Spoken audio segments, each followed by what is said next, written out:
का warm up होता है। तो इंपॉर्टेंट जॉइंट्स कौन से आ गए यहाँ पे, नी, ठीक है जी, यहाँ पे एंकल, ठीक है जी, ये सारे यहाँ पे मेंशन कर दिए, रिस्ट, ये इंपॉर्टेंट जॉइंट्स आ गए हैं, ठीक है जी। वेस्ट, ये वेस्ट भी आपका जो आपका जो स्पाइनल कॉर्ड है, ठीक है, या फिर आपकी जो बैकबोन है वहाँ आके आपके लंबर रीजन के साथ जुड़ जाती है, तो ये भी एक इम्पॉर्टेंट जॉइंट ही हो जाता है, ठीक है। एल्बो, ये भी एक इम्पॉर्टेंट जॉइंट है। शोल्डर हो गया, ठीक है, नेक हो गया, तो ये सारी चीज़ें इंक्लूडेड होती हैं। तो चलिए नेक्स्ट पार्ट के अंदर देखते हैं। Many work places encourage group warm up and stretching exercises, यानी कि दो चीज़ें प्रोफेशनली भी करवाई जाती हैं काफ़ी वर्क प्लेसेस के ऊपर, पीएसडब्ल्यू को, ठीक है। यहाँ देखो स्टाफ मेंबर्स के लिए बाय क्वालिफाइड स्टाफ, तो क्वालिफाइड स्टाफ मेंबर्स होते हैं वो पीएसडब्ल्यू को हेल्प करते हैं ताकि वो ग्रुप के अंदर एक्सरसाइज कर सके, वार्म अप कर सके, स्ट्रेचिंग कर सके। सो उनके अंदर कैसी एक्सरसाइजेज होती हैं, देखो, begin with your joint rotations, joint rotation के साथ स्टार्ट करते हैं with staff starting from their toes and working their way up, और from their fingers and working their way down, या बॉटम अप अप्रोच यूज की जाती है, यानी कि नीचे से स्टार्ट करके ऊपर की ओर, या फिर ऊपर से स्टार्ट करके नीचे की ओर, जितने भी जॉइंट्स आते हैं सबको मूव किया जाता है। By merely performing joint rotation staff can enhance smoother joint function, तो इससे क्या होता है, जॉइंट रोटेशन करने से स्मूदर जॉइंट फॉर्मेशन होने फंक्शनिंग होती है while assisting the clients. This can in turn reduce the risk of pain and injury. तो यहाँ से क्या होता है, जो भी PSW है उनको पेन होने की जो प्रॉब्लम है, वो मतलब जो पॉसिबिलिटी है वो एकदम कम हो जाती है, कोई इंजरी भी नहीं हो सकती। नंबर 2 पे, each joint rotation should be performed in a slow circular movement, slow and circular movement, ताकि जो जॉइंट है, फॉर एग्जांपल रिस्ट जॉइंट है, तो इसको ऐसे स्लोली स्लोली मूव किया जाता है ताकि सब जगह आसानी से मूव हो जाए, सर्कुलेशन हो जाए।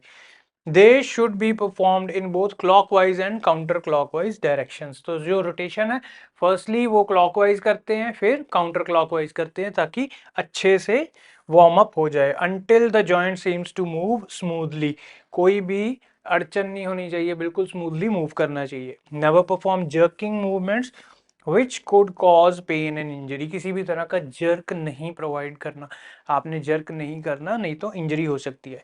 Do not force any movement that causes increased discomfort, कोई भी ऐसी मूवमेंट मत करो जिसके साथ डिस्कम्फर्ट लेवल है जो इंक्रीज हो जाए।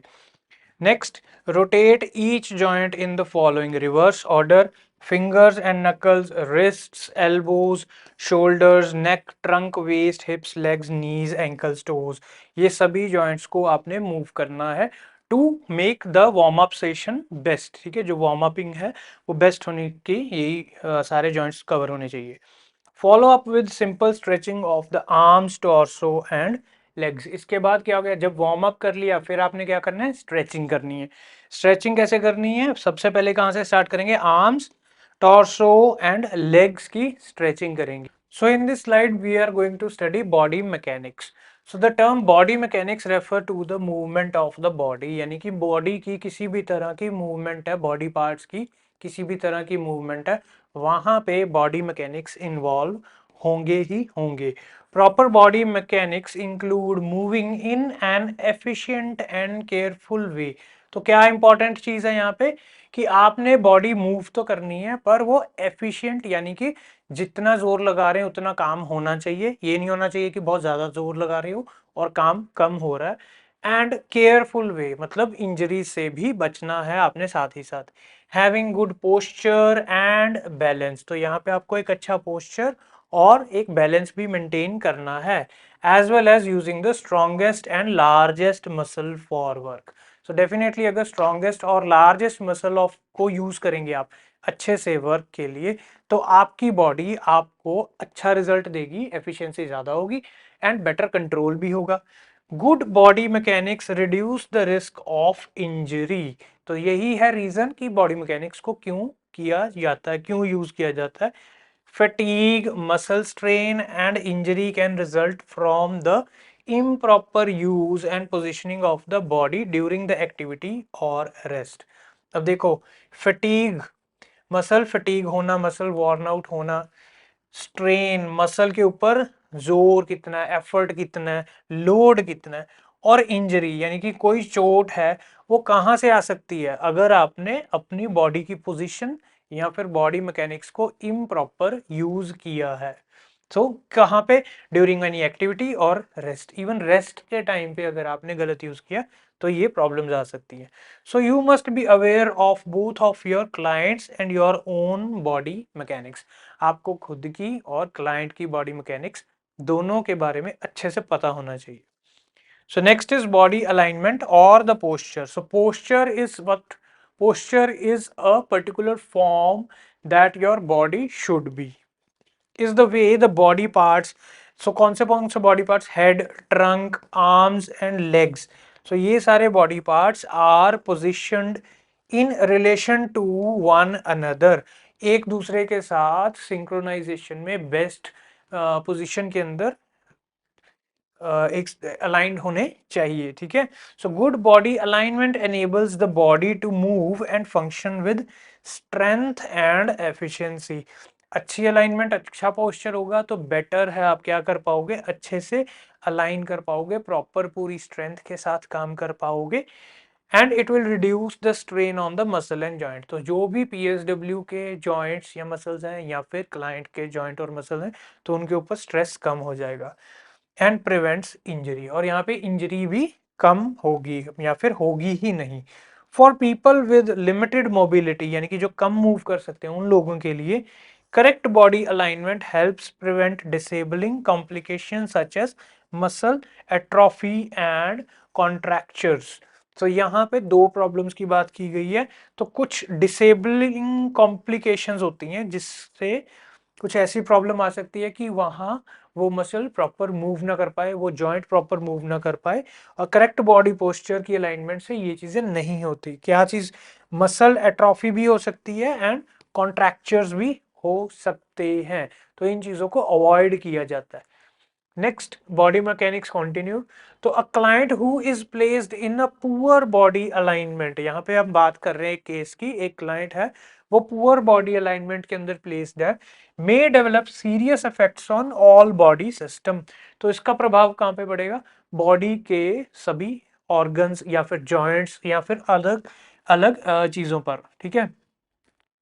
For example, a client who is poorly positioned in a stooped over position will probably not be able to breathe deeply and bring oxygen to the lungs.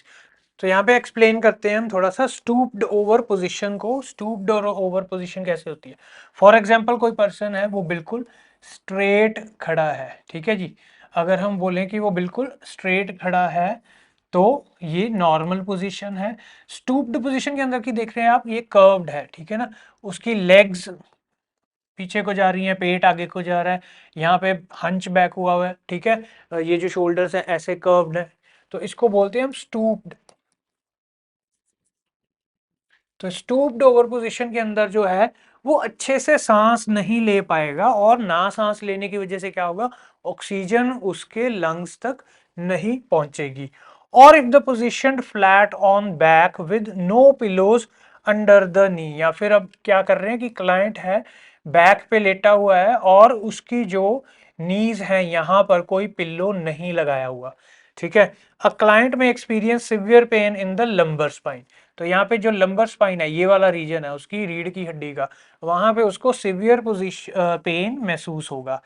As a support worker you must constantly watch to see the clients are positioned और repositioned properly. तो मतलब जो भी client है उसकी positioning बिल्कुल सही होनी चाहिए, उसका बॉडी पोस्चर बिल्कुल सही होना चाहिए, and to be very very deep, हमें उसकी स्पाइन का भी ध्यान रखना पड़ेगा, स्पाइन के कर्व का भी ध्यान रखना पड़ेगा, प्रेशर पॉइंट्स का भी ध्यान रखना पड़ेगा, ताकि उसका बेस्ट पोजीशन बन जाए। This figure shows a person standing with a good body alignment. तो यहाँ पे आप देख सकते हैं ये एक पर्सन है गुड बॉडी अलाइनमेंट के साथ खड़ा है। Notice that both sides of the body are in line with each other. So दोनों बॉडी पोजिशन है इन लाइन है, ठीक है, ये भी बिल्कुल स्ट्रेट है और ये भी बिल्कुल स्ट्रेट पोजिशन के अंदर ही है। In the centre of the line of gravity. अब यहाँ पे देखो कि इस पर्सन की बॉडी का वेट बिल्कुल नीचे डाउनवर्ड एक्ट करेगा, तो लाइन ऑफ ग्रेविटी इसकी बॉडी के बिल्कुल सेंटर के अंदर आ जाती है, और यहाँ पे सारा बॉडी वेट है जो वो जाएगा। एंड सिमिलरली यहाँ पे क्या हो रहा है, इसकी बॉडी है यहाँ पे है, बट ये जो है इसका वेट यहाँ पे सीधा नीचे जाएगा। Okay, body balance is achieved when relatively low center of gravity, the point in the body at which the weight is evenly distributed on either side. So low center of gravity के साथ ही बताया जा रहा है कि the body balance is achieved when relatively low center of gravity is balanced over a wide stable base. तो इनका जो बेस है वो बहुत वाइड और स्टेबल होगा, ठीक है जी। तो उस समय इनकी जो अलाइनमेंट है वो बिल्कुल ठीक हो जाएगी, एंड ग्रेविटी के अकॉर्डिंग जो लो सेंटर ऑफ ग्रेविटी इनका बनेगा, ठीक है। Imagine a vertical line falling from the centre of gravity and through the centre of the base of support. तो यहाँ पे क्या बात कर रहे हैं कि एक लाइन आप इमेजिनरी लाइन कर लें, जैसे यहाँ पे इमेज के अंदर ड्रॉ की हुई है रेड कलर से, वो लाइन है, ठीक है। ये सी जो है this is the centre of gravity, ठीक है। इस केस के अंदर बिल्कुल पूरे हाफ के अंदर डिवाइड होगी बॉडी, इस केस के अंदर यहाँ से थोड़ी सी यहाँ पे आ गई, ठीक है, क्योंकि बॉडी वेट कुछ यहाँ पे है कुछ यहाँ पे है, तो अपेरेंटली ये वाला सेंटर ऑफ ग्रेविटी बन गया। तो इस सेंटर ऑफ ग्रेविटी का नीचे जाके जो बेस के ऊपर बेस ऑफ सपोर्ट है उसके ऊपर बिल्कुल सही पोजीशनिंग होगी, तो क्या होता है कि कोई प्रॉब्लम नहीं होती पोस्चर के अंदर, and even the person can perform body mechanics effectively.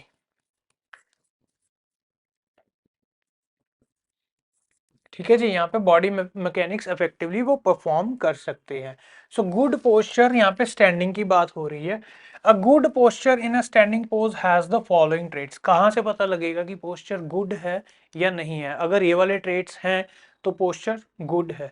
First trait, the head and neck are erect and straight. जो हेड है और नेक है, यानी कि सर और गर्दन जो है वो बिल्कुल खड़े और सीधा होंगे, ठीक है। इस केस के अंदर भी खड़े और सीधे, यहाँ पे भी हेड और नेक है जो बिल्कुल स्ट्रेट है, ठीक है जी। सो यहाँ पे हम कलर चेंज कर लेते हैं, थोड़ा आपको विजिबिलिटी अच्छी मिल जाएगी। Okay, shoulder and hips are parallel to each other. So ये शोल्डर्स हो गए और हिप हिप एरिया, ठीक है जी, ये पैरेलल हैं टू ईच अदर। सिमिलरली यहाँ पे भी देख सकते हैं आप, ये शोल्डर्स हैं और यहाँ पे ये हिप एरिया है, ये पैरेलल टू ईच अदर है, ठीक है। शोल्डर्स आर बैक, ये जो शोल्डर्स हैं थोड़े से पीछे को हैं, ठीक है, आगे को नहीं होना, हंचिंग नहीं करनी चाहिए, शोल्डर्स थोड़े से पीछे होने चाहिए। द चेस्ट इज आउट, जो चेस्ट है यहाँ वाला रीजन, ये चेस्ट रीजन, ये आगे को आउट होनी चाहिए, ठीक है। So that is the correct pose. The spine maintains a natural lumbar curve. तो हमारी जो स्पाइन है उसका नेचुरल लंबर कर्व ऐसे होता है, तो ये वाला कर्व मेंटेन होना चाहिए, तो आप बोलेंगे कि यहाँ पे जो गुड पोस्चर फॉलो हो रहा है। The abdomen is tucked in and the pelvis tilted, also known as pelvic tilt. So यहाँ पे जो पेल्विक एरिया है, जो पेल्विक एरिया है वो थोड़ा सा आगे को टिल्ट हो जाता है, बिकॉज लंबर रीजन ये स्पाइन ऐसे आ रही है, तो इसका जो पेल्विक है वो थोड़ा सा इस तरह से आगे को टिल्ट होगा। एंड एब्डोमेन इज टक्ड, यहाँ पे जो एब्डोमेन एरिया, ये वाला पेट का एरिया, ये अंदर को थोड़ा सा टक्ड होगा, अंदर को टक होगा, नहीं तो बाहर को नहीं होगा। तो अगर ये बाहर को हुआ तो ये स्पाइन कर्व बहुत ही ज्यादा ऐसे हो जाएगा, so this is very bad, ठीक है जी। The positioning helps in improving the posture, strengthening the lower spine and reduce the risk of back injury. तो इस positioning से back injury का risk बहुत कम हो जाता है, जब आपकी टमी है जो वो tucked in होनी चाहिए, और जो लंबोसेक्रिन रीजन है, जो नीचे का रीजन है, वो वाला थोड़ा सा फॉरवर्ड की तरफ टिल्टेड होगा, ठीक है, जो pelvis area. Knees are slightly flexed, जो नीज हैं वो स्लाइटली फ्लेक्स्ड होने चाहिए, स्ट्रेस्ड नहीं होने चाहिए, थोड़े से रिलैक्स होने चाहिए। Arms are hanging comfortably at side, दोनों साइड पे जो आर्म्स है वो कंफर्टली हैंग होने चाहिए। Feet are at about shoulder width, तो यहाँ पे देख लो शोल्डर विड्थ कितनी है, यहाँ वाली इतनी ही दूर आपके फीट होने चाहिए, ठीक है, not more not less. Toes are pointing forward and one foot is slightly forward. तो ये जो फुट है, अगर फॉर एग्जांपल दोनों फुट फुट की बात करें तो पर्सन का एक फुट मान लीजिए यहाँ पे आ रहा है और दूसरा फुट थोड़ा सा आगे आना चाहिए, ठीक है। सो यहाँ पे ये डिफरेंस होगा फुट का एक दूसरे के साथ। And they are pointing forward, तो यहाँ पे हम बात करेंगे जो भी टोज हैं वो दोनों फॉरवर्ड की तरफ ही पॉइंट करेंगे, कोई साइड पे पॉइंट नहीं करेगा। So these all are the good posture traits while the person is standing.